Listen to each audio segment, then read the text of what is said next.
Čierne mraky, ktoré sa objavili popoludní, neveštili nič dobré a pretuky sa naplnili v podvečer. Obrovská búrka, hrmenie, blesky a hladiny riek sa zdvihli za niekoľko minút. Voda na hlavných cestách miestami siahala až po kolená, niektoré obce ostali od sveta odrezané. Katastrofa v Novohrade, aj tak by sa mohol volať šot, ktorý sme vám priniesli v novinách pred viac ako rokom. Počas jeho výroby sme si ani len nepomysleli, že v Beline narazíme na veľmi vtipnú babku. Toto je ona, Alžbeta Vašová, tetuška, ktorú dnes pozná takmer celé Slovensko, vďaka jedinečnému rozprávaniu o nočnej dráme. Prišiel ten veľká voda a ďakujeme Cigóňovi, dedine, ste pomohli. Fanúšikovia jej hneď pridelili aj výstižné umelecké meno Teta Potopa. Alžbeta Vašová od tej chvíle putuje v mobiloch a tiež na internete. Dnes už pomaly nemožno nájsť človeka, ktorý by ju nepoznal, prípadne nemal v mobile uložené jej zábavné video. Ja, tá kanalizácia, niečo také, áno, počula som to. Ale videla som cez mobil, cez internet. A ja som sama doma, aj ona, všetci sme sama, nemali sme kde ísť. Aj starostka bol tu, aj manžel, dole chodil dole, hore a pomáhali, cigáni pomáhali, to môžem povedať. O obci Belina roky rokúce nikto nič nepočul. Všetko sa však zmenilo, keď sa dnes povie Belina, tak prvá vec, čo ľuďom napadne, je práve povestná Teta Potopa z mobilu. Ako behala som vonku, nevedela som, že kde behom, donesiem vrecka, alebo spadla som do kanále. No čo môžem robiť, som už 64-ročný. Počas niekoľkých mesiacov sa toto video bleskovo rozposlalo do celého Slovenska.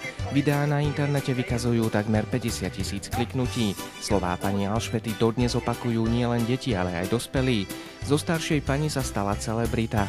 Vďaka krátkemu videu ju dnes ľudia oslovujú na ulici, fotia ju a nakrúcajú na mobil. A földemet felszántom. Robili sme na stĺpe, ona prešla vedľa nás fúrikom. Išla som dole, fúrikom, burina zobrala som tam, kde sliepka mal syn. Kolega vraví, to je tá babka Vašová. Hovorím, aká Vašová? No tá, čo na jojke bola. Hovorím, babka, nože poďte sem. Babka prišla, začali sme sa spýtovať na televíziu. No, ako vyzerám, ani nemám utečené, a keď prišiel jojka, povedala som, cerka príde. Mama, staň hore, lebo prišiel jojka. Joj, mondom, ako vyzerám, ani make-up nemám na tváre, mondom, ani vlasy nemám tak dobre urobené. Joj, oni už mi tak robili, že už ja idem už. Sme rozlúčili, babka zobrala fúrik a takto išla. Podľa tej modrej zástery, čo mala, sme ju vlastne poznali. Idem do fúriu, dovidenia. Dovidenia. Volajú aj Rožňavé, aj Lučenci, aj tu je jeden chlap, čo robí. A že videla som aj Čechy. No nemá. No ja neviem, že prečo. Majú radi. A ja mám radi. To môžem robiť. Spadla som tam a no, veľko naďújam, hoď moďok. Palec. No, palec mi a köröm leszakadt, ten palec, toto všetko išiel dole. Tole, keď idem do obchodu, vyberie telefón. Erzsi néni, hej, pozerajte, juj, mondom, videla som 100-krát. Veľmi slávna a hlavne sympatická, že nehambí sa, tak sa s nami rozprávala ako so sebe rovným a pritom už má veľa rokov.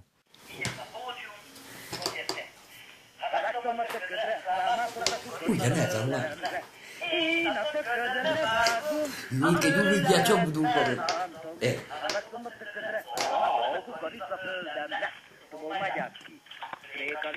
Čo hovoríte na tieto záznamy?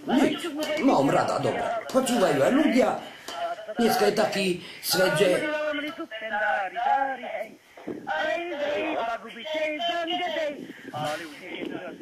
Sympatická babka si svoj každodenný život vychutnáva v malom domčeku. Každý deň jej prináša radosť, pravda, ak sú okolo nej nazhromaždení, príjemní a hlavne pozitívne naladení ľudia. Život však nie je len o zábave a toto veľmi dobre vie aj teta Betka. Dosť bolo teda zábavy, musí sa nachystať aj drevo. Ideme rúbať, lebo musím sama, lebo už nemám nikoho. Chlapi chodia do roboty, ráno idú, večer prídu a ja idem. No, to je nebo, neňahajte. Ako sa volá? Zabudla som, počkajte. Neňahajte. Tak, zoberiem. Toto dám sem a potom tak. Ide to dobre, musím toto urobiť. To bola riadna rana. Mám rada toto robiť. Počas našej návštevy sa postupne vynárajú staršie a staršie spomienky. Babka Betka rada rozpráva o tom, čo prežila, no najlepšie sa však rozpráva v malej fajčiarskej izbe pod domom. No tak, príde kamarótka a zafajčíme. Idú sa hovoriť. Moja, taký je život. To je moje, aj ona povie. Vtedy venele sem. No, tak. Chutí? Chutí. Nie tak dobre už, lebo mala som krypka a teraz nie je dobre, to nemôžem povedať, ale keď toto cítim, že potrebujem, tak už musím. Aj dnes si ešte Betka čerstvo spomína na deň, keď aj v tejto miestnosti bolo samé blato. Potopa za sebou zanechala poriadnu spúšť, ale aj zranenia. Ešte mala som sama doma. To bolo noci. A kde ste spadli vtedy? Na kanóri. Tetu Betku a jej veselé príhody by sme najradšej počúvali až do rána, no pomaly sa však stmieva a tak odchádzame. Častné a veselé Vianoce celý Jojku.